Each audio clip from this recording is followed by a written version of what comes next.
So today we're going to be making whey ricotta. I have a pot here that we just finished making a hard cheese, and we have 3 gallons of sweet whey left over from that cheese.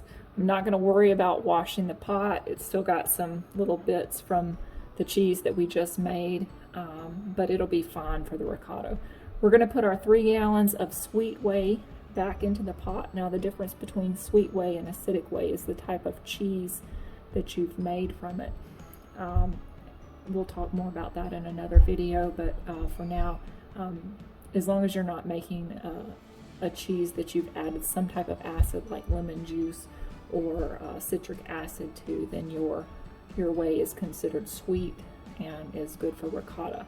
Now it does continue to acidify the longer it sits, so you want to use your whey as soon after you make your other cheese as possible. So I typically do it immediately thereafter in the same pot that I've just made the cheese out of. That way I don't have to wash 2 pots. So we're going to go ahead and get these 3 gallons of whey into this big pot and start heating it. Okay, we've got all of our whey in our pot and it's heating at a relatively high temperature. Our target temperature is going to be 170 degrees.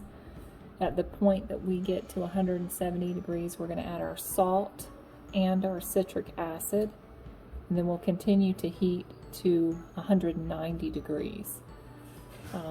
Once it gets to about 190 degrees, 90 degrees, we'll just hold it there, and the ricotta will rise to the top over about a 10 or 15 minute period, and then we'll just scoop it off and drain it. So we'll come back as soon as our whey gets to 170 degrees. Okay, we have our whey and it is almost at 170 degrees. And as you can see, some of the ricotta is already rising to the top. We're going to be adding our salt in just a moment, in addition to our citric acid. The amount of salt for this will be 1.5 teaspoons. You add about 1/2 teaspoon of salt per gallon of whey. The same for the citric acid, so we'll use 1.5 teaspoons of citric acid for this 3 gallons of whey. Now this has been sitting here without agitation, coming up to temp, and we're going to stir it briefly when we add the salt and the citric acid. There's our salt. And our citric acid is 1.5 teaspoons that has been dissolved in about 1/2 cup of water. A quick stir.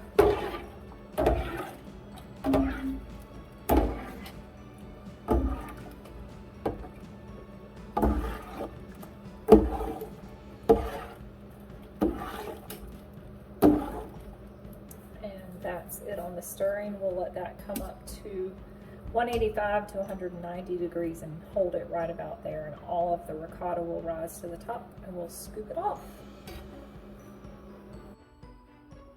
So our ricotta is rising to the top nicely. We've been holding our whey at about 190 for just a few minutes now, so we're going to let this sit for up to 20 minutes and allow all the ricotta to come to the top, and then it'll be scooped off and strained. My setup for straining the ricotta is just a stainless steel strainer over a bowl with a cheesecloth in it so we can gather up the ricotta. Alright, our ricotta is ready to dip off. As you can see, it just rises to the top. And I use just a perforated ladle of some sort to dip it out.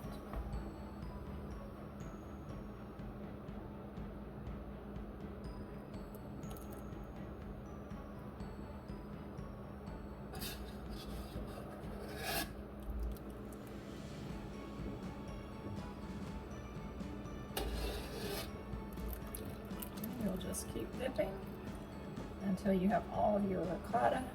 And this needs to drain for about 30 minutes to an hour, depending on how dry you want your ricotta to be. And then it can be refrigerated and used up to about a week and a half. The fresher, the better. I like to use my ricotta, of course, in lasagna. We actually had lasagna tonight with homemade ricotta.